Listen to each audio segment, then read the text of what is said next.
especialista em geriatria, fiz residência em São Paulo, no Hospital Servidor Público Estadual, e prova de título de especialidade pela Sociedade Brasileira de Geriatria. E agora eu estou aqui na UFT como professora da disciplina de geriatria, e hoje nós temos como objetivo, né, fazer uma atualização em hipertensão arterial sistêmica voltada para os servidores das unidades básicas de saúde. Né? Espero estar podendo contribuir de alguma forma. Então vamos lá. Então, nesse primeiro slide, nós vamos abordar a importância da hipertensão arterial sistêmica. Né? Ela é muito importante, porque as doenças cardiovasculares, elas ocupam ainda o primeiro lugar entre as causas de mortalidade no Brasil. Antigamente, a gente tinha as doenças infecto-contagiosas, agora a gente está tendo que lidar com as doenças crônicas, né? E ela é considerada um inimigo oculto, porque muitas vezes o paciente não está sentindo nada, mas já está tendo consequências, lesões de órgãos-alvos, por conta da hipertensão. Então, todo mundo acha que seria uma doença que daria sintomas como cefaleia, como parestesias, né, que é formigamentos, mas nem sempre isso acontece. Na maioria das vezes, o paciente não sente nada. Ela tem uma alta prevalência, mas uma baixa taxa de controle. Até porque, como não tem essa importância, não tem tantos sintomas, não se dá a devida importância. A hipertensão é um dos principais fatores de risco modificáveis, tanto para acidente vascular encefálico, infarto agudo do miocárdio, como para doença renal crônica. O que a gente tem aí hoje de paciente fazendo hemodiálise, se tivesse tomado as devidas precauções com a diabetes, com a hipertensão arterial sistêmica desde o início, e tudo isso a gente pode modificar e evitar, né, os mais importantes problemas de saúde pública do Brasil. Nós temos uma prevalência muito alta, uma prevalência acima de 30% da população total, e a gente pode chegar até 75% acima de 70 anos. Então, a gente sabe que é uma doença que aumenta a incidência e a prevalência com a idade. Né? Então, de 30% da população total para 75% dos nossos idosos acima de 70 anos. Nós temos como definição da hipertensão arterial sistêmica como sendo uma entidade clínica multifatorial, porque ela tem várias causas, na qual o indivíduo apresenta repetidos níveis de pressão arterial que conferem um significativo aumento do risco de eventos cardiovasculares. Não adianta o paciente ter apenas um pico hipertensivo para a gente considerá-lo hipertenso. Depois nós vamos ver a questão da definição, de como classificá-los melhor. E os fatores de risco, né? O que a gente é importante saber para a gente estar abordando esses pacientes? Como eu disse, quanto mais idade, maior a probabilidade de você desenvolver a hipertensão arterial sistêmica. Né? O gênero masculino, ele prevalece até o momento em que as mulheres entram na menopausa. Após a menopausa, como o hormônio estrógeno, ele protege a questão da hipertensão, a questão da inflamação das artérias e vênulas. Então, acaba que depois da menopausa, prevalece o gênero feminino. Antes da menopausa, o gênero masculino. Nós sabemos que também a etnia negra tem uma genética propícia à hipertensão arterial sistêmica de difícil controle, às vezes. A questão da obesidade, a ingestão de sal, né, que é a questão alimentar, a ingestão de álcool, o sedentarismo e a genética também como fator de risco muito importante. Esse quadro aqui seria mais para a gente tentar mostrar para vocês a questão da fisiopatologia da pressão arterial elevada. O que aconteceria normalmente? Quando a gente tem uma desidratação, qualquer coisa que pode dar uma queda de pressão arterial sistêmica, vai estimular a produção no rim de renina. A renina vai estimular a produção de angiotensina. A angiotensina vai ser transformada em angiotensina 2 pela ECA. E depois vai dar um estímulo à aldosterona. A produção de aldosterona vai levar tanto à retenção de sal quanto à vasoconstrição. Essa angiotensina 2 vai levar à vasoconstrição. E a aldosterona, a retenção de sal. Então, no caso de você ter um hiperaldosteronismo, você vai ter retenção de sal e vai liberar o potássio pelo rim. Então, vai ter um potássio baixo no hiperaldosteronismo. A gente vai ver isso como uma causa secundária de hipertensão arterial sistêmica. E isso tudo vai levar a um aumento da pressão arterial sistêmica. Por que é importante entender esse ciclo? Esse ciclo é importante entender porque a gente vai ver que vários medicamentos atuam aqui, tá bom? Então, isso aqui é só para a gente dar uma lembradinha um pouquinho na fisiopatologia. E qual que é o procedimento correto de medida da pressão arterial sistêmica? Como que a gente deve proceder? Às vezes a gente vê medidas assim que não são corretas e às vezes fazendo o procedimento correto demoraria 1, 2 minutos a mais, mas ficaria um resultado muito mais fidedigno, né? E quem a gente rastreia ou não? Vamos lá. No caso do rastreamento, né? Chega um paciente de 18 anos na nossa unidade básica de saúde para o processo educativo, para uma aula educativa, ou por algum outro problema de saúde que não tenha nenhuma pressão registrada no prontuário. Todos os pacientes com idade igual ou maior que 18 anos, sem registro de PA nos últimos 2 anos, devem ser rastreados. Então, devem ter a primeira verificação no postinho. Deve ser feita em ambos os braços e repetida após 1 minuto, no mínimo. Sempre a primeira verificação deve ser repetida, né, pelo menos uma vez. Então, como é que a gente faz esse rastreio? A cada 2 anos, se a pressão arterial for menor que 120 por 80, então se estiver normal, esse paciente está liberado para repetir esse procedimento só daqui a 2 anos. A cada ano, se a pressão arterial estiver entre 120 por 139 a sistólica e a diastólica de 80 a 89, nas pessoas sem outros fatores de risco. Esse paciente não tem fator de risco, não é dislipidêmico, não tem colesterol alto, não tem diabetes, não está obeso, então a gente pode, se ele estiver nessa faixa, a gente pode liberá-lo para fazer em 1 ano apenas.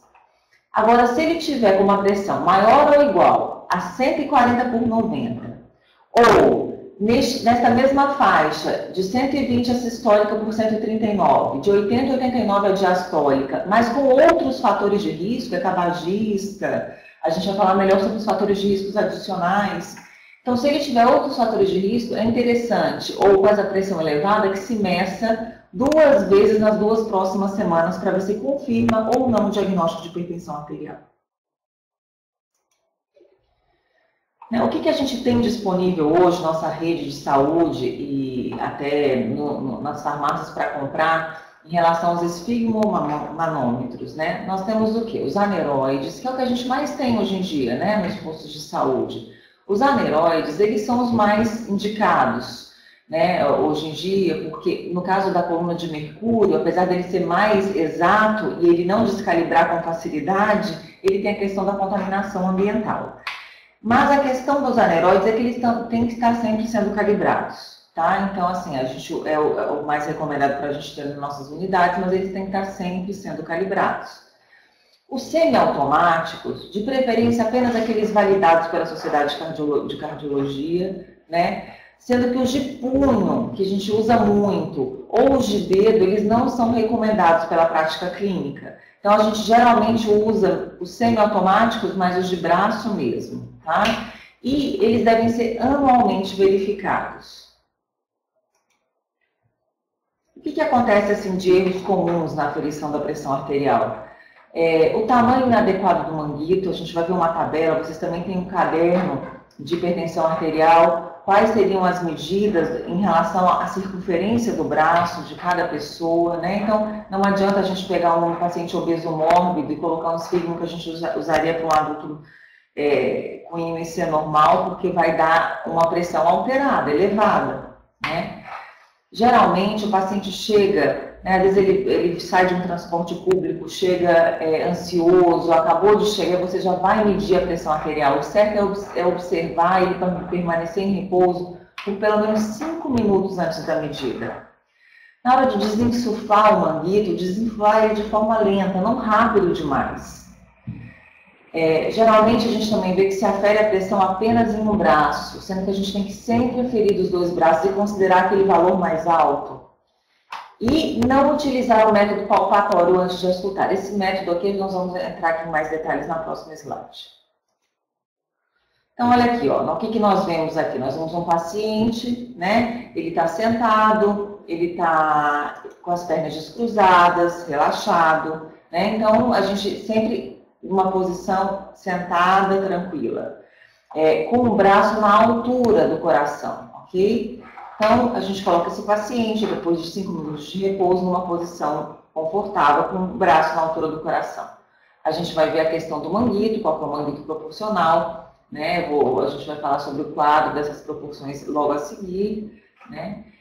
Primeiro, vamos palpar essa artéria braquial para a gente ver aonde vamos colocar esse manguito, colocar essa parte que insufla na metade, como se tivesse a artéria braquial estando na metade do local. Sempre tem ali no manguito dos anairoides um local que indica onde é para ficar a artéria, a maioria dos manguitos. Então você palpou, tá vendo que o pulso está ok, colocou o manguito adequadamente, não deixar ele muito frouxo, deixar ele justo ao braço. Depois disso, a gente vai palpar a artéria radial. E com a radial, nós vamos insuflar até o momento em que o pulso vai desaparecer. Então, quando a gente sabe ali que o pulso desapareceu, a gente conseguiu ter uma noção de quanto mais ou menos está a PA sistólica. Então, se a gente desinsufla novamente, por exemplo, ali deu 13, então a gente sabe que a sistólica está mais ou menos em torno de 13, apenas palpando o radial.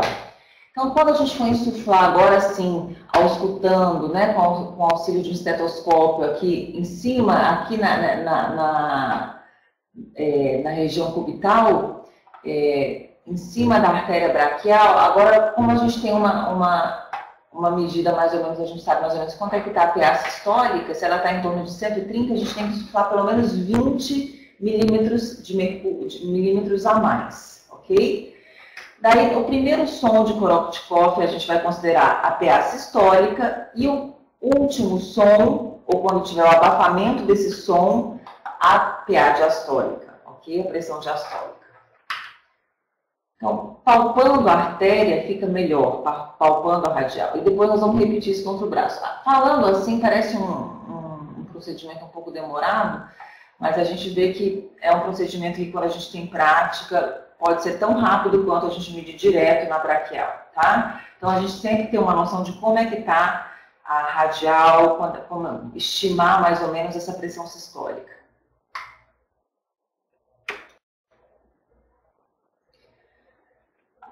A aferição em posição ortostática e supina na primeira avaliação tem que ser realizada em todos os indivíduos, principalmente nos indivíduos idosos, nos diabéticos, com desautonomias e etilistas. Por quê? Esses pacientes eles têm maior propensão à hipotensão ortostática, né? E quando a gente consegue ver a hipotensão ortostática? Quando a gente faz esse paciente na posição sentada e em pé, por exemplo, e quando ele está na posição, ele está levantado, ele está de pé, a gente vai ter uma diminuição de 20 na sistólica ou de 10 na diastólica, um ou outro. Então, ele tem uma hipotensão ortostática. Então, a gente vai ter uma outra abordagem no tratamento, ok? Esse paciente pode ter quedas, pode ter síncopes, né? Em caso de diferença, a gente tem que utilizar como referência sempre a medida de maior valor das medidas subsequentes. Então, se a gente tiver diferença entre os braços nas medidas, sempre anotar lá no prontuário qual foi o braço que deu a maior medida, ok? Então, a gente sempre considera a maior medida. Se a diferença de pressão entre os membros superiores for maior que 20 na sistólica e 10 na diastólica, a gente tem que prosseguir a investigação para doenças arteriais. No nosso caso, na unidade básica de saúde, encaminha esse paciente para um angiologista, um cirurgião vascular. Ele pode ter uma arterite de Takayasu, que é uma arterite de grandes artérias, que pode dar essa diferença, e algumas outras doenças vasculares. Então, se tivesse uma diferença, essa diferença maior que 20 para a sistólica, maior que 10, encaminhar o paciente. Aqui é em relação ao tamanho da circunferência do braço e qual que seria a largura e o comprimento da bolsa que a gente tem que usar, né, da bolsa de borracha. Nas crianças e adolescentes, gente, na unidade básica de saúde, vocês vão receber sempre aquela tabela de percentil, A mesma tabela que a gente usa, como se fosse um percentil para o crescimento, a gente usa para crescimento, desenvolvimento, para perímetro cefálico, a gente usa também para pressão. Então, a gente considera hipertensão quando está acima do percentil 95. Tem que ser manguitos adequados, a circunferência do braço para crianças, adolescentes e obesos vai ser sempre diferente, a gente vai ter que estar sempre estimando isso. O que a gente usa mais, o que a gente mais tem nas unidades de saúde é para adulto, não adulto grande, né? Que seria essa de comprimento de 23 centímetros, que é o mais comum a gente ter. Então, um adulto grande já seria de 32 centímetros. Né? O ideal é que a gente tivesse todas essas, e a gente solicite todos esses manguitos de tamanho diferente para a gente estar podendo medir a pressão e tendo uma resposta correta, uma resposta mais fidedigna de todos os pacientes, né? Que a gente possa abordar todos os pacientes. Essa tabela a gente tem no caderno também de hipertensão, então gostaria que vocês dessem uma olhada, ok?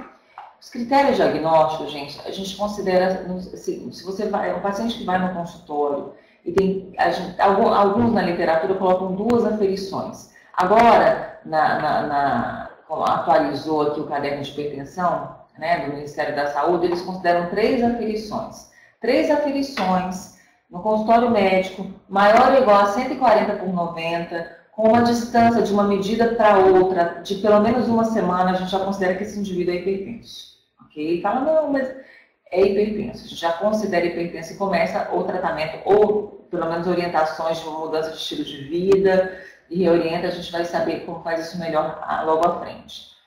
No domicílio, a gente vai ter várias formas de medir, eu vou mostrar logo a seguir. Se tiver uma média de aferições maior que 130/85, nós também vamos considerar hipertensão arterial. O mapa, né, que seria, você vai com o aparelho automático para casa, fica 24 horas com medidas de pressão, inclusive durante o sono. Se a gente tem maior que 40% das medidas em vigília, maior que 130/80, e durante o sono, maior que 120/70, porque durante o sono é normal a gente ter um descenso da pressão arterial.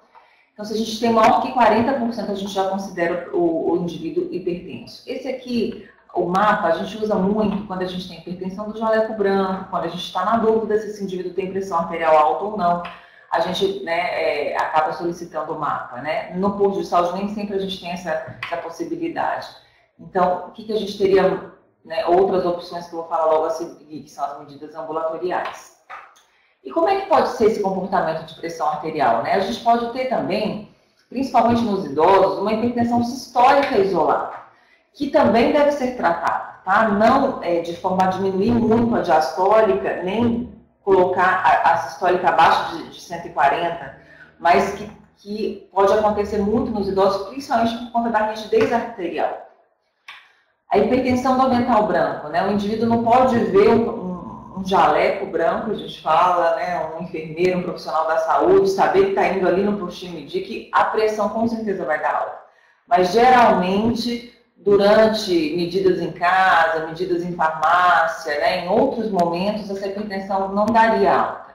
Então, quando a gente tem essa dúvida e o indivíduo fala, mas em casa não dá alta, mas tenho certeza, a gente teria que, né, que a gente fazer as medidas seriadas, que vou mostrar logo a seguir, ou usar o mapa.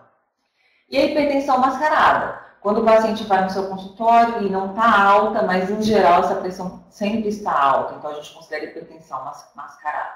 São esses 3 comportamentos da pressão arterial. Então vamos lá. O que a gente vai poder usar, principalmente nas unidades básicas de saúde, que a gente nem sempre consegue encaminhar para fazer uma monitorização ambulatorial de pressão? Então, a gente vai fazer as residenciais, né? Então, qual seria as opções? A MRPA, que é a monitorização residencial da pressão arterial, que seriam 3 medidas pela manhã em jejum e 3 medidas à noite antes do jantar por 5 dias. A gente pede para o indivíduo que já tem um aparelho, às vezes um aneroide, ou que ele tenha mesmo um automático mais de braço, que ele faça medidas em jejum e à noite. Então, 3 medidas à noite antes do jantar por 5 dias e 3 medidas pela manhã em jejum, e traga isso na próxima consulta para a gente. A gente vai ter uma noção de como é que está evoluindo essas medidas de pressão, se esse indivíduo é ou não é hipertenso. Então, ele vai ser hipertenso sempre que tiver maior que 130/85 nessas medidas que ele fizer em casa, ok? Não, no consultório é 140/90, como diz aqui essa tabela. Já a automedida da pressão arterial, ela é realizada fora do consultório por não profissionais da saúde. Então, são medidas avulsas, são medidas que você faz, né? Quem tem aparelho acaba medindo em qualquer momento, né? E ele, se ele conseguir passar com papel, né? Ou mesmo o aparelho automático, muitas vezes ele guarda essas medidas de pressão arterial, a gente consegue também ter uma noção de como é que está ficando a pressão arterial. A monitorização residencial ela é um pouco mais fidedigna porque ela tem esses parâmetros de jejum e antes de dormir, né, que fica melhor para a gente avaliar a questão da pressão. Mas a ANPA também é muito útil, ok? Então, olha só, a gente considera no consultório um paciente normotenso sempre quando tiver menor que 140/90. Se fizer um mapa em vigília, o que seria normal? Menor ou igual a 130/85, assim como o AMPA, assim como o MRPA, tá? Então, esses outros são todos um pouquinho, a gente abaixa um pouquinho o limiar, ok? Hipertensão, então, seria acima de 140/90, com o mapa maior que 130/85, o AMPA também maior que 130/85, o MRPA maior que 130/85. Se você não tem dúvida que esse paciente não tem um comportamento de PA diferente, como a hipertensão do avental branco ou a mascarada, você já pode iniciar o tratamento. A hipertensão do avental branco, ele está lá no consultório com uma medida de pressão elevada. No entanto, em casa, sempre as medidas estão abaixo de 130/85. Então, a gente não considera esse indivíduo hipertenso. Já na mascarada, no consultório está normal, mas em casa sempre elevada. Então, a gente considera esse indivíduo hipertenso.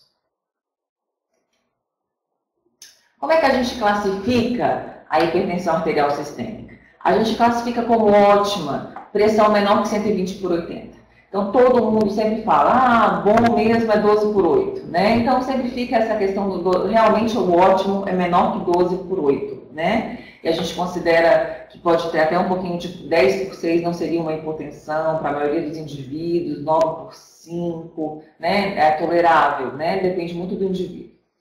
Então, o normal, menor que 130/85. Limítrofe, ali não está maior que 140/90, está ali entre 130 e 139 a sistólica, a diastólica 85/89.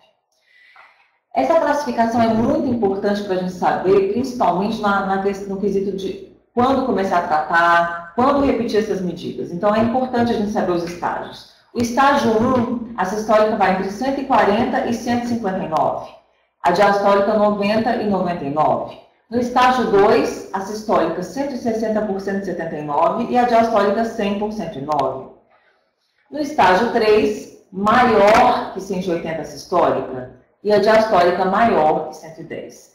E a sistólica isolada é quando a gente tem uma diastólica normal, menor que 90, no entanto, uma sistólica realmente elevada, maior que 140.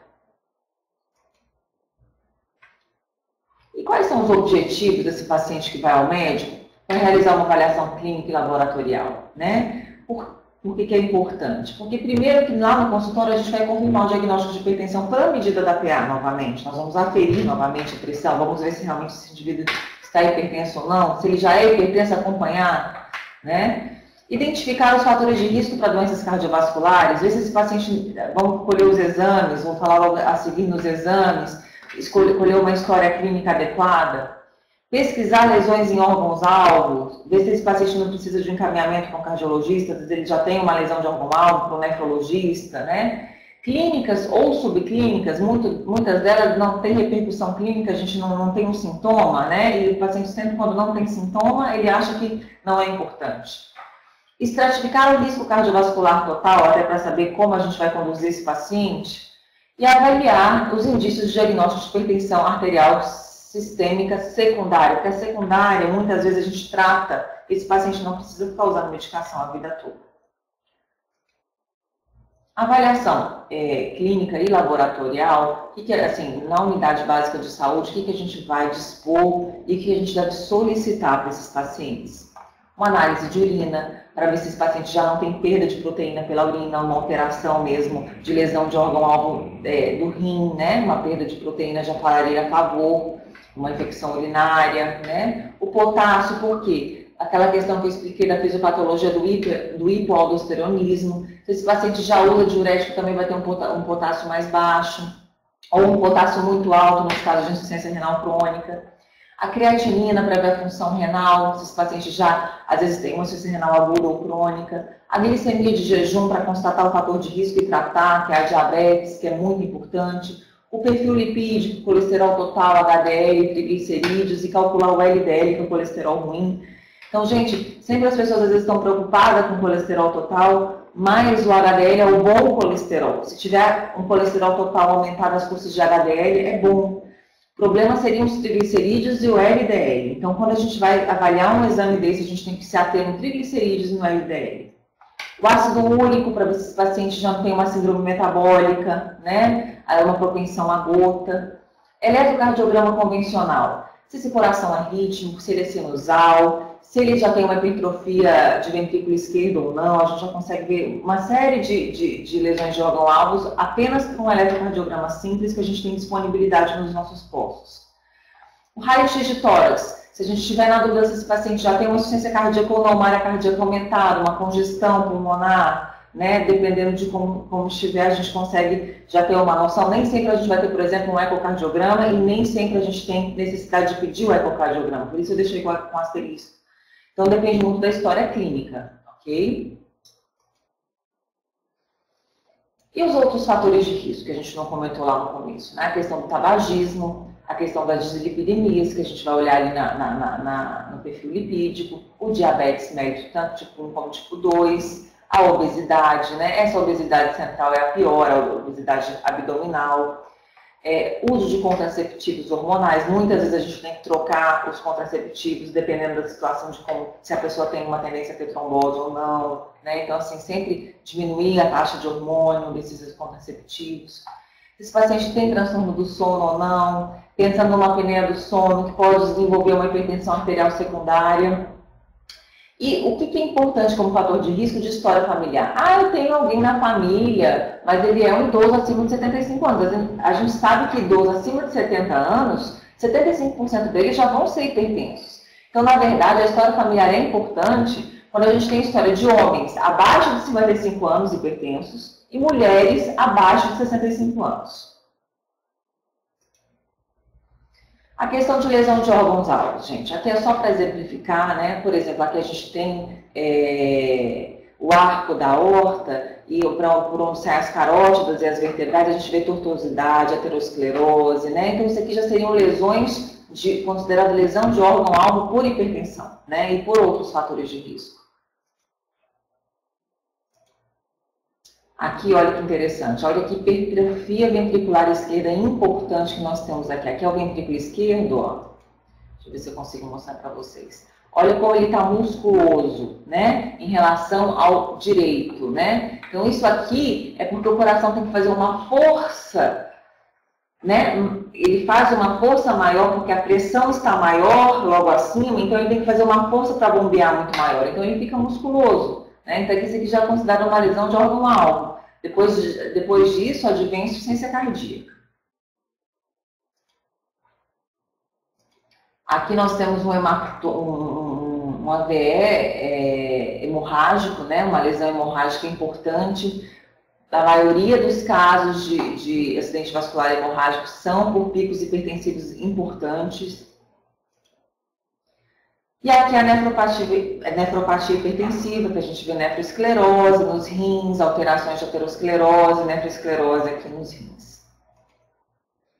A questão de retinopatia hipertensiva, sempre quando a gente tem um caso de paciente que tem diabetes, pressão arterial elevada, é muito importante a gente estar fazendo a avaliação da retina, porque a retina a gente consegue ver já se tem alterações ali das pequenas arteríolas. Tá? Então, assim, a gente vê a questão microvascular, lesões algodonosas, né, hemorragias. Então, aqui a gente já vê alterações de todos os tipos. E qual que é a diferença na fisiopatologia da hipertensão primária, né, que é essa hipertensão que o indivíduo já tem uma tendência genética, que ele desenvolve, independente de alguma causa secundária, e da hipertensão secundária? Vamos falar um pouco sobre a hipertensão secundária, porque é muito importante a gente pensar sobre ela. Muitas vezes a gente esquece de pensar e vai tratar todos os pacientes sem investigar melhor a hipertensão secundária. A gente sempre tem que desconfiar que o paciente tem uma hipertensão arterial secundária quando ele tem elevações importantes de PA, quando a hipertensão é de início súbito ou piora progressiva, de repente. Quando tem resposta inadequada ao tratamento, você já está tratando às vezes com 3 hipertensivos, que é considerada uma hipertensão resistente, mesmo assim você não tem melhora. Quando você tem lesões de órgãos-alvo desproporcionais. Só que ela, apesar, é muito importante que você investigue, né? Apesar dela ser só 5% total dos casos, não dos casos, perdão. Mas apesar dela ser apenas 5% do total dos casos, é importante que se verifique, porque a maioria das condições ela pode ser reversível com tratamento específico. Então é importante que a gente lembre da secundária. Esse quadro aqui é um quadro grande, pode até estar um pouco confuso, mas vocês vão ter acesso também no livro, né? No livro, né, de hipertensão que vocês recebem na unidade básica de saúde, em qualquer livro também de medicina, em que a gente tem que ver quais são os sintomas, qual é o diagnóstico e que exames a gente poderia fazer para tentar descobrir se esse paciente tem essa hipertensão secundária ou não. Por exemplo, na apneia obstrutiva do sono, aquele indivíduo que queixa de ronco, que nunca está bem disposto durante o dia, tem uma sonolência diurna, uma síndrome metabólica. Nesse caso, a gente tem que pensar em apneia. Então, temos que pedir uma polissonografia ou encaminhar esse paciente para um neuro ou para um pneumo que continue a investigação.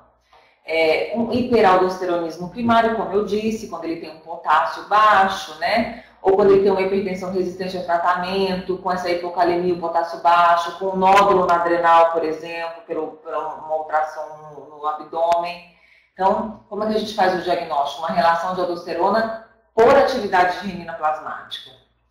Uma doença renal parenquimatosa, quando a gente vê que ele tem uma creatinina alterada, doença cardiovascular aterosclerótica, edema, principalmente edema de membros inferiores, edema, o renal dá muito edema também periocular, ureia elevada. Então a gente tem que fazer exame de taxa de filtração glomerular, uma ultrassonografia renal, pesquisar microalbuminúria ou proteinúria nesses casos que a gente tem uma desconfiança de doença renal parenquimatosa.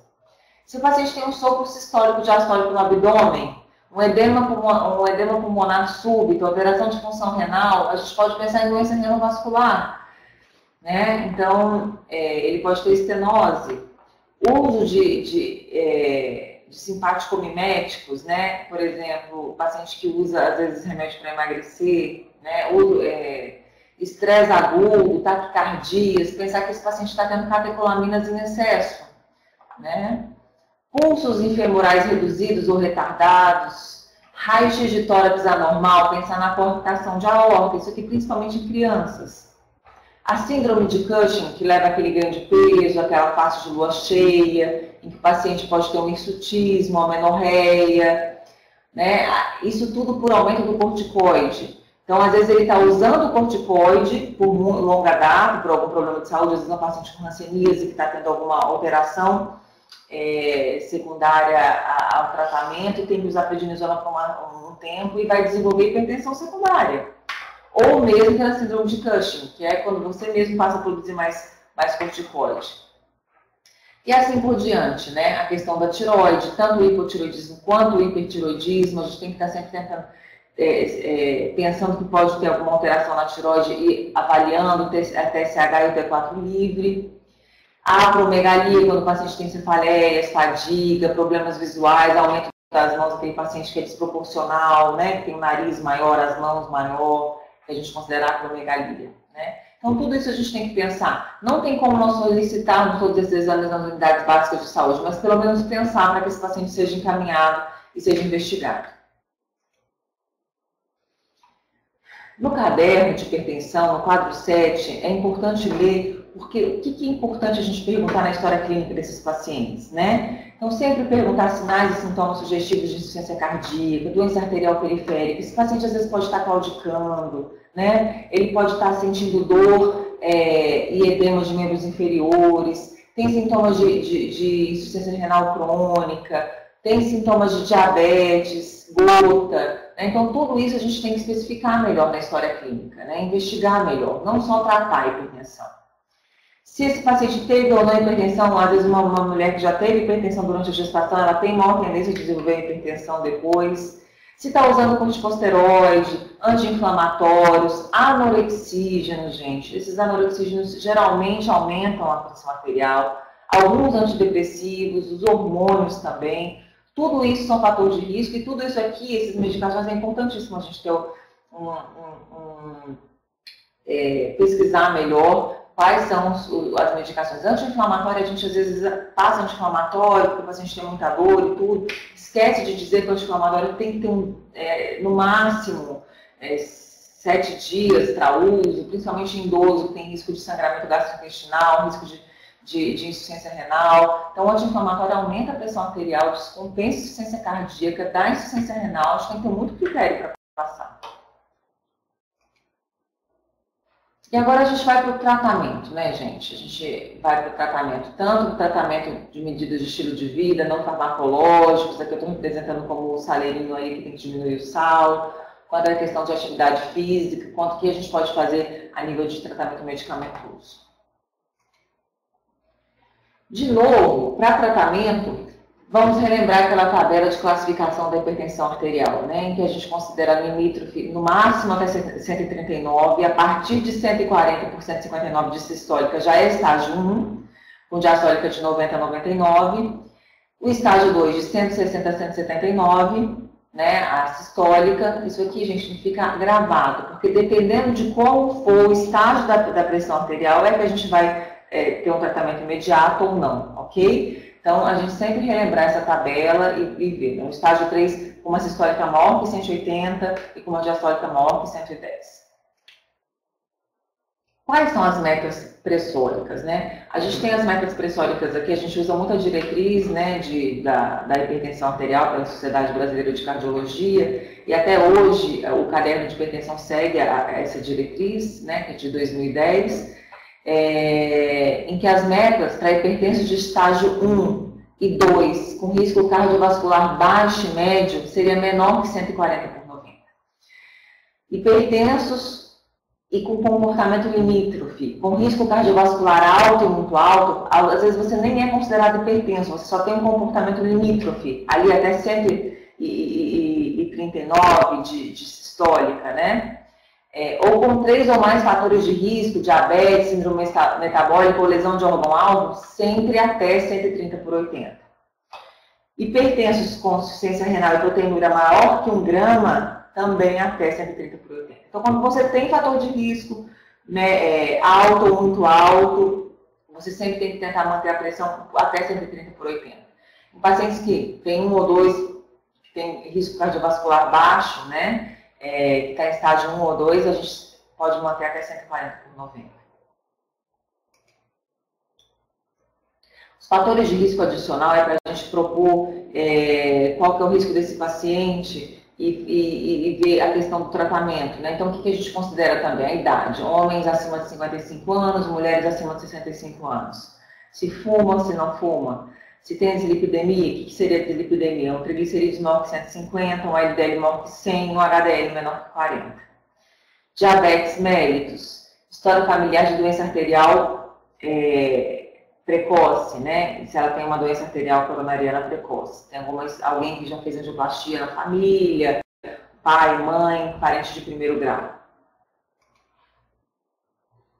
E as condições clínicas associadas? Gente, isso aqui é super importante, porque se o paciente tiver condições clínicas associadas, ele é considerado já de alto risco. Nós vamos ver lá na tabela seguinte. O que seriam condições clínicas associadas? A cerebrovascular seria um AVC, uma alteração cognitiva, a gente sabe que doença de Alzheimer, que as doenças demenciais, as síndromes demenciais, tem como fator de risco importante a hipertensão arterial sistêmica, né? Se o paciente já teve um infarto, tem angina, dor precordial, né? Se ela já foi revascularizada, se ela já fez uma cirurgia, ou se ela tem insuficiência cardíaca, ela também é considerada de alto risco. Renais, se ela tem nefropatia diabética, um clearance de creatinina menor que 60, né? Que a gente consegue calcular esse clearance por aquela forma de corticol. e a doença arterial periférica. Tá? Então, tudo isso aqui, que é a questão da claudicação, se tem alguma estenose, né? Se já tem se já foi amputado, né? Por algum problema arterial periférico. Então, olha só como é que nós vamos fazer essa questão dos riscos logo a seguir numa tabela. E lesões de órgão-alvo? O que seriam lesões de órgão-alvo? É como eu mostrei para vocês naquelas figuras. Se o paciente tem uma hipertrofia ventricular esquerda, a gente vai ver isso tanto pelo eletro quanto pelo ecocardiograma, tá? Se ele tem uma placa de ateroma ou espessamento carotídeo, quando a gente faz aquele Doppler de carótida, a gente consegue ver. Né? Se ele tem um ITB menor que 0,9, isso aqui a gente geralmente faz, é feito mais pelo angiologista, para ver se ele tem alteração de doença arterial periférica. Se ele tem um clearance de creatinina menor que 60, a gente considera que ele tem lesão de órgão-alvo de rim, né? Do rim, no caso, ou uma microalbuminúria maior que 30 mg 24 horas. Essas tabelas todas, né, que eu estou mostrando, é para definir isso aqui, gente, a questão de risco do paciente, né? Porque se ele tem 0 fator de risco e a pressão dele está até o limítrofe, ele não tem risco adicional. Se a pressão, daí a gente consegue ver aqui, de acordo com as cores, quais são o risco do paciente. O verde seria baixo risco, o amarelo risco moderado, o laranjado alto risco e o vermelho muito alto risco. Aquelas condições clínicas que eu falei, se o paciente já teve um AVC, um infarto, se ele tem insuficiência cardíaca, se ele é renal crônico, mesmo que ele tenha uma pressão ótima, mesmo que ele tenha uma pressão menor que 120/80, ele é considerado muito alto risco. Então, só pelas condições clínicas. Então, isso muda o enfoque no tratamento, como a gente vai abordar esse paciente, se vai encaminhar ou se não vai encaminhar para a especialidade, né? Se ele tem mais que 3 fatores de risco, se ele tem lesão de órgão-alvo, síndrome metabólica ou diabetes, dependendo de como tiver a pressão dele, porque aqui é a questão se ele está normotenso ou se ele está hipertenso. Nós vamos ter também um risco moderado, um alto risco e um muito alto risco, dependendo de como tiver a pressão arterial desse paciente, né? Então, essa tabela aqui é importante. É também do Arquivo Brasileiro de Cardiologia de 2010, que a gente usa até hoje, ok? Então, assim, se a gente coloca esse paciente na tabela e vê que esse paciente não tem risco adicional, a gente vai fazer apenas mudanças de estilo de vida, né, isoladas. A gente vai só orientar esse paciente, né? Esse paciente não é hipertenso, né? Ele sempre orientar. Qualquer paciente que vá lá nessa pressão, mesmo que dê normal, mesmo que ele não tenha fator de risco, orientação é sempre importante, né? É a questão de educação. Se ele tem um risco adicional baixo, utilizar as mudanças de estilo de vida isoladas por 6 meses.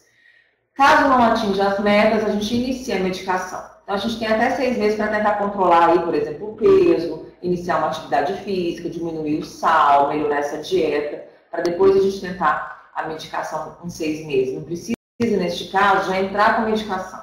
Não está errado, ok? Inclusive é o que se orienta.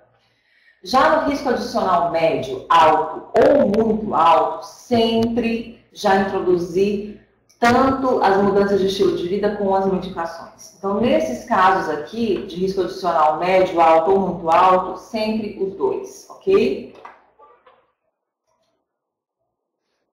E o que seriam essas modificações de estilo de vida, né? O que a gente pode orientar para esse paciente? Quando a gente tem uma equipe multidisciplinar, melhor ainda, que nós temos a enfermeira, às vezes a nutricionista para estar ajudando nessa orientação. Seria uma restrição de sal de 5 a 6 gramas por dia. Que a gente fala que aquele salzinho que às vezes a gente recebe para temperar uma salada, durante o dia todo teria que ser no máximo 3 daquele, né? Então, para conseguir atingir 5 a 6 gramas. Isso para temperar a comida como um todo, né? Às vezes a gente orienta, olha, não precisa temperar só com sal a sua comida, né? Coloca outros temperos, né? Outros verdes, açafrão, você pode colocar orégano, alguma outra coisa que dê sabor que não seja só o sal, para diminuir um pouco o sal. O sal é super importante, né?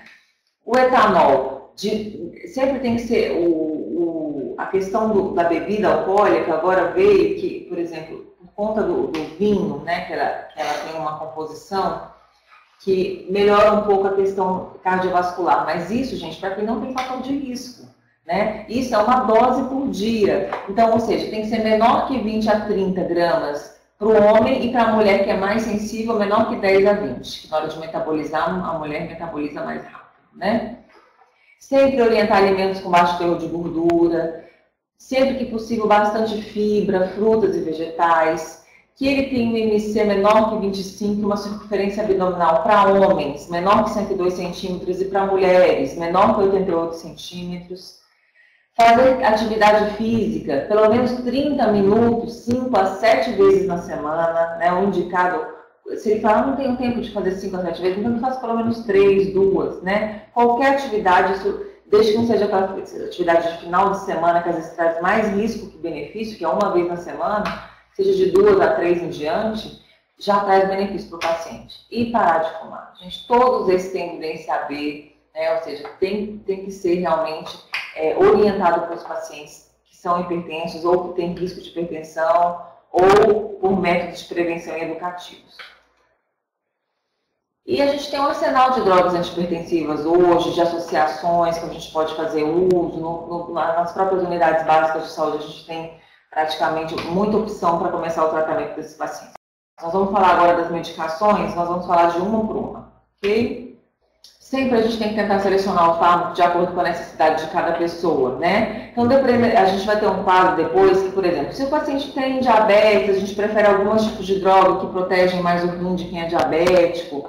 Se ele tem lesões de órgão-alvo ou não, se ele tem insuficiência cardíaca, a gente acaba usando outras drogas. Então, depende da idade, né? Alguns remédios a gente não usa depois dos 60 anos, porque a gente sabe que dá mais efeito colateral. Se está grávida ou não pode usar alguns remédios.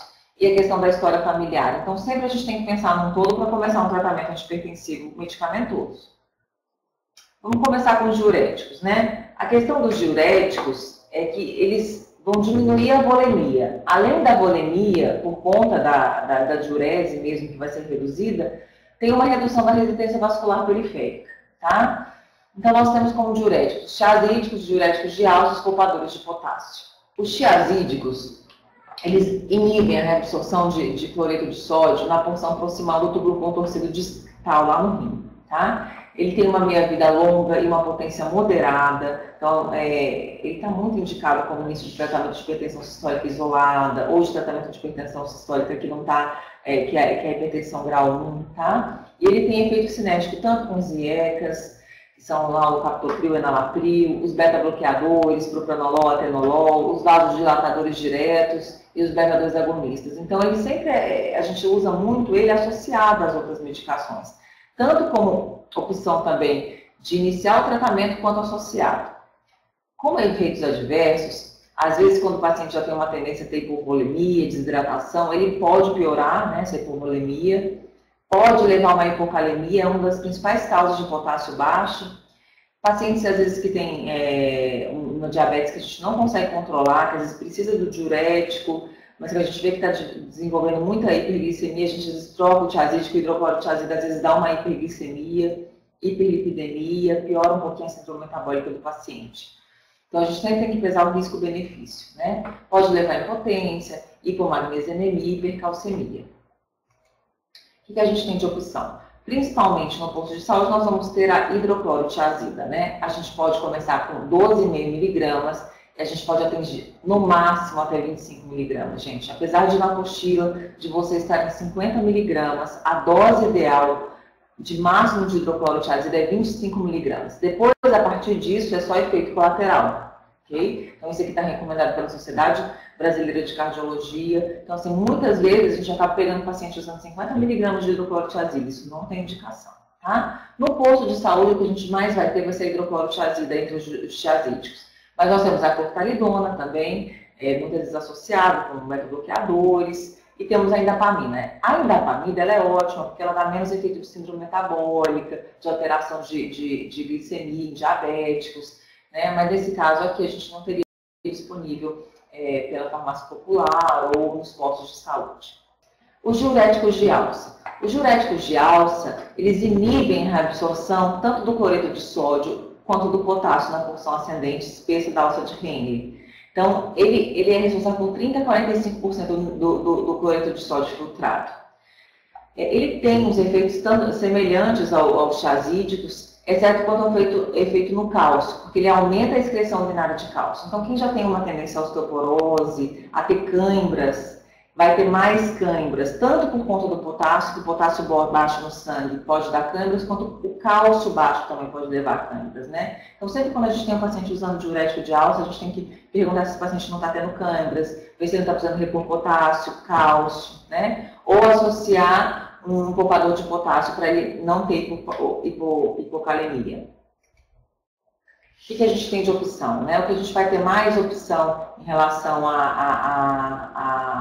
aos diuréticos de alça no postinho ou na unidade básica de saúde vai ser a furosemida, né? A furosemida tem a dose inicial de 20 miligramas, geralmente que a gente tem nas unidades é de 40 miligramas, então a gente pode iniciar com metade, e ela não tem uma dose máxima, vai depender dos efeitos colaterais que esse paciente tem. Geralmente a gente não passa mais de 3 por dia, quando tem muita necessidade de insuficiência cardíaca grave, insuficiência renal está retendo muito líquido, a gente acaba passando, mas no máximo assim, a gente não vê usando mais que 2 a 3 vezes ao dia.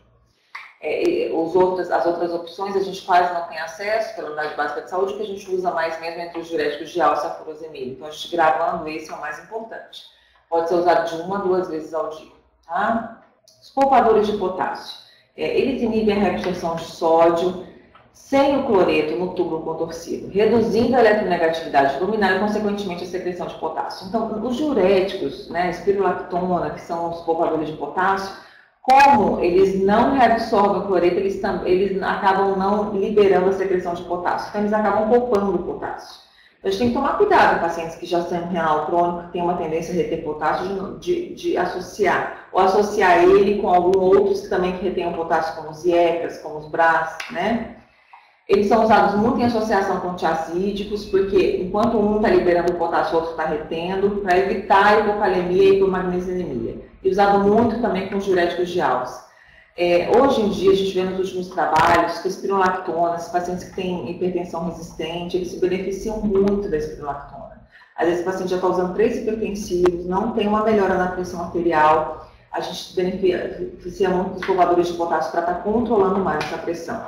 Pacientes também que têm insuficiência cardíaca, que se beneficiam da espirulactona, né? Então a gente sabe que ele faz um remodelamento cardíaco nesses pacientes, que também está muito indicado na insuficiência cardíaca. Então, o que a gente tem hoje, principalmente, são esses 3, e disponível na farmácia popular a espirulactona. É mais difícil a gente encontrar nas farmácias de postos de saúde, tá? Mas a gente tem disponível e a gente pode chegar a uma dose de 25 a 100 miligramas nesses casos, tá? 1 a 2 vezes ao dia. Vamos lá, os inibidores adrenérgicos de ação central. Esses são os alfa-2 agonistas, né? O alfa-meltidopa, que é um medicamento antigo, o clonidina, né? E o guanabenzeno. Os agonistas imidazolínicos, que é a clonidina, monoxidina e rimenidina. Eles levam a hipoatividade adrenérgica com queda tanto da resistência vascular sistêmica quanto do débito cardíaco. Tá? Então, tanto a gente vai ter uma diminuição da resistência quanto do débito cardíaco. Esses medicamentos, em geral, a gente não usa como primeira opção terapêutica. Tá? Então, se o paciente está tendo resistência, uma hipertensão resistente, que não melhora com as primeiras opções, que a gente sempre, o IECA, o diurético, né, já está usando 3 antihipertensivos, a gente até entra com a clonidina, com a alfa-meltidopa, tá? E a alfa-meltidopa é escolha para gestante, né? Eles têm muitos efeitos adversos, boca seca, sedação, hipotensão postural, edema, já evita muito no idoso, só usa em último caso, tá? Tanto a alfa-meltidopa também ela pode desencadear fenômenos autoimunes, levando a hepatite aguda, anemia hemolítica, síndrome lupus-like, né? Então, realmente a gente, eu vejo muitos pacientes às vezes usando como primeira opção a alfa-meltidopa, né? Sendo que a gente tem hoje um arsenal de opções que não dá tantos efeitos colaterais. Então, a alfa-meltidopa a gente tem que começar pelo menos com 500 miligramas por dia. Ele não pode ser usado só uma vez ao dia, tem que ser de 2 a 3 vezes. A gente pode chegar a uma dose de 1.500 miligramas. Geralmente no posto de saúde a gente tem de 250 miligramas, então tomar cuidado, né? Então tem que começar pelo menos 250 2 vezes ao dia, tá bom? A clonidina de 0,2 a 0,6, sempre também de 2 a 3 vezes ao dia. O restante a gente não tem muito acesso, né? A gente não usa nem muito no consultório particular e fica mais como nível de curiosidade quais são os outros tipos de inibidores adrenérgicos de ação central. Os beta-bloqueadores, né? Os beta-bloqueadores, atenolol, propranolol, carvedilol, eles inibem o inotropismo e o cronotropismo. Então, tanto a força de batimento quanto a frequência, né? Então, eles diminuem o débito cardíaco, a secreção de renina, eles agem nos vasoreceptores, eles diminuem as catecolaminas. Muitas vezes, gente, a gente usa, por isso que a gente usa beta-bloqueador para tremor essencial, que ele diminui as catecolaminas. A gente usa beta-bloqueadores nos pacientes com síndrome de ansiedade, né, porque ele tem essa ação no sistema nervoso central, tá? E eles também levam a vasodilatação. O carvedilol, o nebivolol, isso a gente usa mais para insuficiência cardíaca, porque eles são mais específicos, né? Eles não têm essa ação central, eles têm mais ação direta no coração, tá? O carvedilol tem um bloqueio alfa-1 adrenérgico, ele vai diretamente, né, agir só no alfa-1, não no alfa-2, dando os outros efeitos. E o nebivolol, ele estimula a síntese e liberação de óxido nítrico. Então, além de ter essa ação direta no coração, ele também estimula o óxido nítrico que dá uma vasodilatação. A gente deixa esses mais para a questão da insuficiência cardíaca, ok? Os efeitos adversos, paciente com asma, DPOC, enfisema, a gente evita porque ele desencadeia broncoespasmo, tá? Se o paciente já se ele já tem uma arritmia, uma bradiarritmia, frequência cardíaca baixa, né? Se ele já tem um bloqueio de ramo, a gente evita, porque ele vai acabar desencadeando um BAV total, né? Por conta de uma bradiarritmia. Distúrbio de condução AV. Quem tem vasoconstrição periférica, uma doença arterial periférica crônica, alteração, já teve que amputar, ou já tem claudicação, a gente não usa beta-bloqueador, né? Ele pode, às vezes, gerar insônias, pesadelos, pode piorar uma depressão, tá? Porque ele deixa a pessoa, como ele age no sistema nervoso central, diminuindo as catecolaminas, deixa a pessoa mais tranquila, mas se a pessoa já tem tendência de depressão, piora, ok? Além de piora da psoríase, pode dar alguns vezes efeito de Renault e impotência. Os beta-bloqueadores que a gente tem disponível, a gente tem o atenolol. O atenolol pode ser uma vez ao dia, tá, gente? Pode ser de 25 a 100 miligramas por dia. Tem disponível, né, pela farmácia popular. O bisoprolol de 2,5 a 10 miligramas, 1 a 2 vezes ao dia. O carvedilol de 12,5 a 50, geralmente a gente já começa com 2 vezes ao dia, certo? E desses aqui, o propranolol, que a gente tem no posto, eu vou até colocar uma setinha aqui no propranolol, porque, gente, não se passa propranolol uma vez ao dia, tá? Pelo menos 2. Então, a gente pode começar com até 20 miligramas, até 240 miligramas por dia. Mas sempre 2 vezes ao dia. Só queria reforçar isso, porque eu também vejo muitas prescrições de propranolol uma vez ao dia, ok? A gente usa muito para tremor essencial também, aquele tremor que é bilateral, que é diferente do Parkinson, né? Que a gente pode estar dispondo do propranolol para tratar. Os vasodilatadores arteriais diretos, né? Que a gente tem principalmente disponível a hidralazina, aqueles pacientes com insuficiência renal crônica, que provavelmente esse paciente já está encaminhado para o nível secundário, a gente acaba abrindo mão da hidralazina para conseguir controlar esses níveis estressóricos. E como é que é? Ela reduz também a resistência vascular sistêmica e pode levar a uma ativação adrenérgica reflexa. Muitas vezes, quando você está usando a hidralazina, você pode ter uma palpitação, ok? E como efeitos secundários, tem uma diminuição do LDL, um aumento do HDL, ou seja, melhora a síndrome metabólica de quem tem. E o minoxidil a gente usa muito como tratamento de calvície, tá? É uma opção que se usa. Como efeitos adversos, pode ocorrer dor de cabeça, cefaleia, rubor facial, taquicardia, síndrome lupus-like, por hidralazina. Então, sempre pensar que às vezes pode desencadear uma doença autoimune, tá? E o hirsutismo, né? Que é crescimento de pelos em locais que você não gostaria, que geralmente não crescem, às vezes na mulher, né? Crescem pelos no rosto, por uso do minoxidil. Por isso que ele é usado para calvície, né? Que ele ajuda esse crescimento de pelos.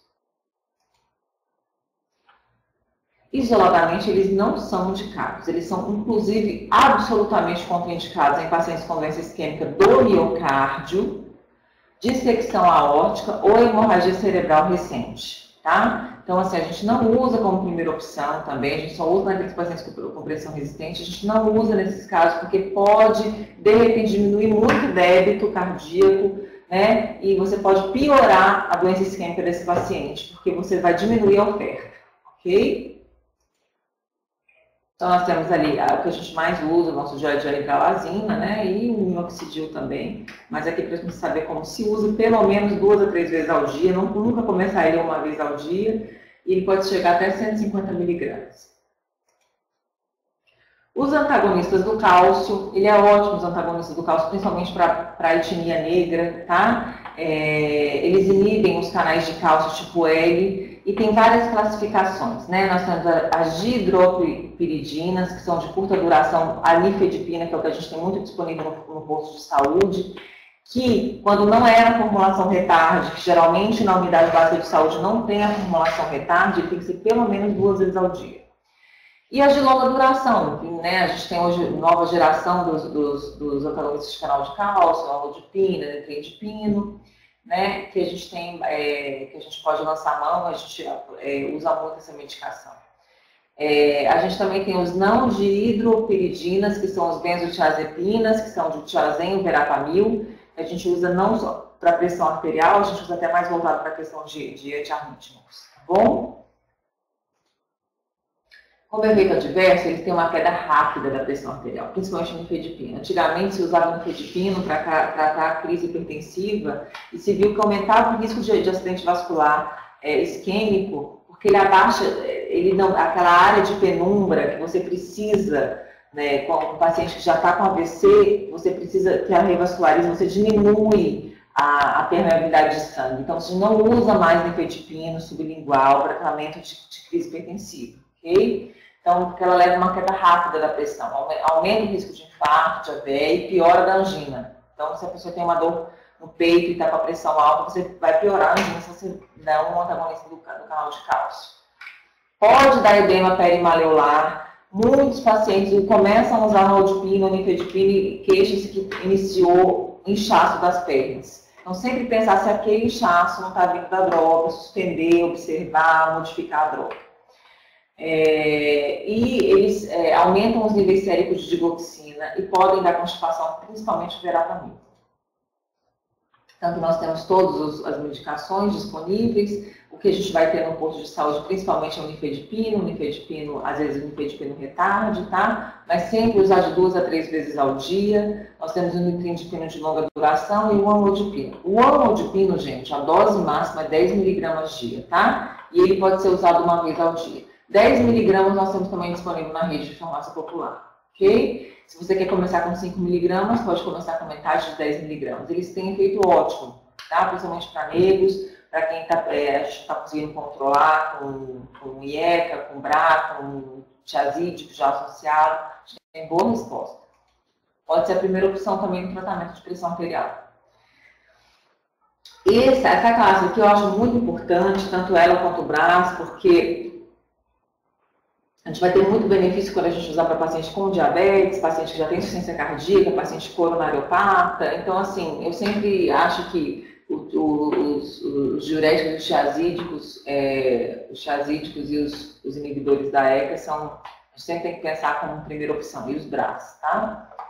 Eles inibem aquela questão da fisiopatologia que eu mostrei para vocês lá no começo no rim, eles inibem a conversão da angiotensina 1 em angiotensina 2, né, na suprarrenal, com queda desses níveis da angiotensina 2, que ela gera vasoconstrição, né? E, consequentemente, queda da aldosterona, que vai diminuir a retenção de sal. Como efeito adverso, ela também é muito importante, que ela faz remodelamento cardíaco, na insuficiência cardíaca. Pode ter uma hipotensão de primeira dose. Muitos pacientes queixam de tosse seca quando começa a usar captopril e enalapril, então, às vezes, a gente tem que trocar para losartana, que é um BRA, por conta desse efeito colateral. Retém potássio, então em casos que você está usando diurético é interessante você usar ele junto, tá? Pode dar angiodema, pode dar anafilaxia, pancreatite, insuficiência renal aguda, tá? Então esse aqui tem os efeitos adversos mais importantes, muito raro, tá? Contraindicações, quando tem potássio muito alto, quando tem uma estenose de artéria renal bilateral, unilateral não é contraindicação. na gestação e contém sensibilidade prévia à droga. Aqui nós temos os exemplos, né, que a gente tem mais na unidade básica de saúde é o captopril. Sempre, gente, de 2 a 3 vezes ao dia. A meia-vida dele é de 8 a 12 horas por dia no máximo. Então não se usa captopril uma vez ao dia, tá? Já o enalapril a gente pode sim usar uma vez ao dia, porque ele pode ficar até 24 horas na corrente sanguínea. A gente pode chegar a uma dose até de 40 miligramas, de 5 miligramas a 40 miligramas. Esses dois é o que a gente mais tem disponível nas unidades básicas de saúde, tá? Já os BRAs, que são os antagonistas da angiotensina 2, eles antagonizam, eles têm um efeito muito similar aos IECAs, né? Mas eles vão direto antagonizar o efeito ali da angiotensina 2. Eles não passam pela questão da enzima conversora de angiotensina. Eles promovem uma vasodilatação arterial e venosa e são muito bem tolerados, né? Mais bem tolerados até que os IECAs, principalmente por conta da tosse, que às vezes o IECA pode levar. Nós temos aqui que a gente vai ter mais disponível nas farmácias populares, nas nossas unidades básicas de saúde, a losartana. Aqui a gente pode começar com uma dose de 25 e até no máximo 100 miligramas por dia com uma dose diária, ok? Então, vou colocar ela como exemplo principal, porque é o que a gente mais tem disponibilidade para estar prescrevendo para os nossos pacientes. Não usar a losartana, que seria um antagonista da angiotensina 2, com o IECA. Tá? A gente só usa em alguns casos, hoje nem está se usando mais, que está vendo que não tem uma evidência importante nesses pacientes que têm insuficiência renal crônica, né? Mas não se usa associado IECA com BRA, ok? Que eles têm mais ou menos os mesmos receptores, eles vão estar agindo no final das contas no mesmo receptor, tá bom? Então vamos pensar um pouco, já sabendo de tudo que a gente tem disponível, quais são as estratégias para terapia medicamentosa? Então, sempre iniciar com monoterapia, com uma droga só, até pela adesão do paciente ao tratamento, nos pacientes com estágio 1 e 2, e em boa parte dos hipertensos no estágio 3. Quando a gente puder lançar a mão de uma monoterapia, é mais interessante. A dose inicial sempre baixa, principalmente nos idosos, porque eles podem ter mais efeitos colaterais, o metabolismo das drogas nos idosos é diferente, né? Eles têm menos água no corpo, mais gordura, então dependendo de como funciona a farmacocinética do remédio, age de forma diferenciada. Isso tem mais hipotensão postural, hipotensão ortostática. Se após 4 a 6 semanas não foi atingida a meta, a pressão arterial-alvo, deve-se aumentar a dose, ou trocar o antihipertensivo, ou associar uma segunda dose. Vai depender de cada caso. Se mesmo associando-se uma segunda droga não foi atingida a pressão-alvo, a gente adiciona a terceira droga. Depois da terceira droga, a gente considera esse paciente um paciente resistente ao tratamento. Sempre a gente tem que observar e orientar o paciente como é que usa a medicação, explicar que aquele remédio é para pressão. Porque às vezes eu vejo muito os pacientes sem informação e não importa se o paciente tem ou não acesso ao estudo, se você explicar esse remédio aqui é para pressão arterial, esse aqui é para diabetes, esse aqui é para proteger o coração, é para proteger de infarto, de AVC, que seria o AS. Explicar para que o paciente toma as medicações, organizar essas medicações, colocar, às vezes, cores nas caixas, ou né, fazer... a gente tem várias opções para tentar com que esse paciente tenha uma boa adesão. Às vezes a gente não vai trocar um antihipertensivo ou associar uma segunda ou uma terceira droga, se a gente vê que esse paciente não está aderindo, tá bom? Muito importante orientar para ter uma boa adesão. Em caso de hipertensão refratária, a gente tem que considerar uma hipertensão de causa secundária. Não esquecer daquelas causas que a gente abordou anteriormente, que, na verdade, às vezes ele não tem uma pressão primária e ele realmente não vai responder ao tratamento medicamentoso se você não tratar a causa, né? Os diuréticos são as drogas que melhor oferecem vantagem nas associações, já que tem sinergismo com quase todas as outras classes de antihipertensivos. Se eu começar com IECA, com BRA, com antagonista canal de cálcio, a gente sempre, como segunda opção, tem o diurético. O diurético ele é ótimo como associação, ou como primeira droga de escolha também. Nas situações especiais, né, no caso dos afrodescendentes, como eu disse, eles têm muito boa resposta com os bloqueadores de canal de cálcio, né? E os diuréticos. E tem pouca resposta, às vezes, aos beta-bloqueadores, aos IECAs, aos BRAs. Não que a gente não use, mas lembrar disso, nessas situações especiais. Os idosos, como eu disse, sempre começar com doses iniciais mais baixas, né? Objetivar a pressão menor que 140/90, não baixar demais a sistólica. Quando ele tem a questão dos idosos é que ele tem muita a pressão arterial sistólica isolada. Então, a gente pode até, se o paciente não tiver com lesão de órgão-alvo, a gente pode até manter essa pressão sistólica entre 150 e 160 no início do tratamento, tá? Se a pressão diastólica estiver normal. E conduzindo esse paciente, ver como é que estão os fatores de risco e ver se tem necessidade de abaixar mais essa pressão sistólica. As mulheres, se elas forem tabagistas, maior que 35 anos, né, elas elas têm os mesmos, agora, cada dia mais as mulheres têm adquirido hábitos de vida que a gente antes considerava masculinos, que aumentam os fatores de risco, né, então sempre pensar nessa questão também.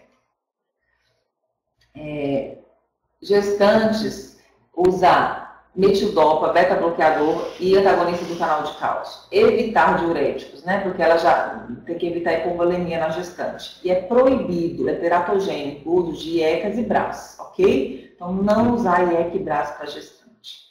Tratamento agudo, quando essa paciente tem eclâmpsia, pré-eclâmpsia, a gente pode usar sulfato de magnésio, hidralazina, mas isso aqui é um atendimento terciário, tá? Eu nem vou discutir essa questão.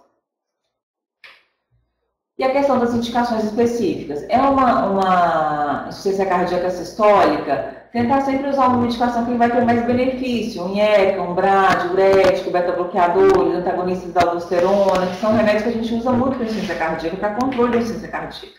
Então, ele vai ser útil tanto para controle da hipertensão em si, quanto do manejo da insuficiência cardíaca.